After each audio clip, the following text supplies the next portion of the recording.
నమస్కారం. City news కి స్వాగతం. ఈరోజు ముఖ్యాంశాలు. నర్సాపురంలో ఈ నెల 23 నుంచి ఆధార్ క్యాంపులు.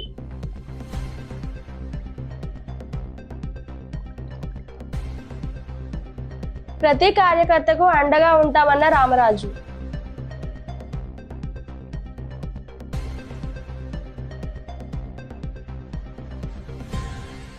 సీతారాంపురంలో అయోడిన్ లోప రుగ్మత దినోత్సవం.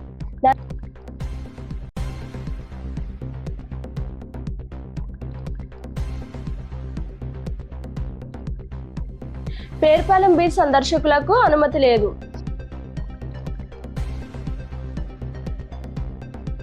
ఇప్పుడు కాసేపు ప్రకటనలు. శ్రీ శంకర ఈఎన్టీ హాస్పిటల్ ప్రారంభించి ప్రథమ సంవత్సరం పూర్తయిన సందర్భంగా వార్షికోత్సవ శుభాకాంక్షలు. Doctor Yalla Priya Ramesh garu MBBS MS ENT, chairman and consultant ENT surgeon, head and neck surgery, 6000+ successful surgeries, 18,000+ successful treatments, 100% success rate, advanced endoscopic ear and micro ear surgeries, advanced endoscopic nose and sinus surgeries, pediatric ENT surgeries, adenoids and tonsillitis, critical care microscopic head and neck surgeries, 24/7 ENT emergency and critical care. Sri Shankara ENT Hospital, అత్యాధునిక చెవి ముక్కు గొంతు hospital, union bank ఎదురుగా bank street, Palakollu. Cell number 9542374424.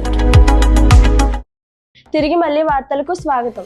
నర్సాపురంలో ఈ నెల 23 నుంచి 30 వరకు ఉదయం 11 నుంచి సాయంత్రం 5 గంటల వరకు ఆధార్ క్యాంపులు నిర్వహిస్తున్నట్లు మున్సిపల్ కమిషనర్ ఎం అంజయ్య తెలిపారు. గౌతమి, ఆదిత్య, శ్రీ సూర్య జూనియర్ కాలేజీలో, జేసీక్లే స్కూళ్లలో ఈ క్యాంపులు జరుగుతున్నాయన్నారు. ప్రతి కార్యకర్తకు అండగా ఉంటామని టీడీపీ నియోజకవర్గ ఇన్ఛార్జ్ పుత్తూరి రామరాజు అన్నారు. మంగళవారం నర్సాపురం టీడీపీ కార్యాలయంలో నర్సాపురం మండలం సమావేశ కార్యక్రమం నిర్వహించారు. నర్సాపురం మండలం సీతారాంపురం అంగన్వాడీ కేంద్రంలో మంగళవారం ప్రపంచ అయోడిన్ లోప రుగ్మత దినోత్సవం నిర్వహించారు.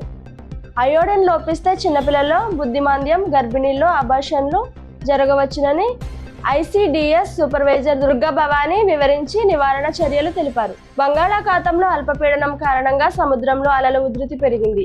ఈ నేపథ్యంలో ప్రమాదం సంభవించే అవకాశం ఉందని బుధవారం పేరుపాలెం బీచ్ కి సందర్శకులను అనుమతించడం లేదని మొగల్తూరు ఎస్ఐ జి వాసు తెలిపారు. ఈ వార్తలు ఇంతటితో సమాప్తం. మరో కొన్ని వార్తలతో కలుసుకుందాం. నమస్కారం.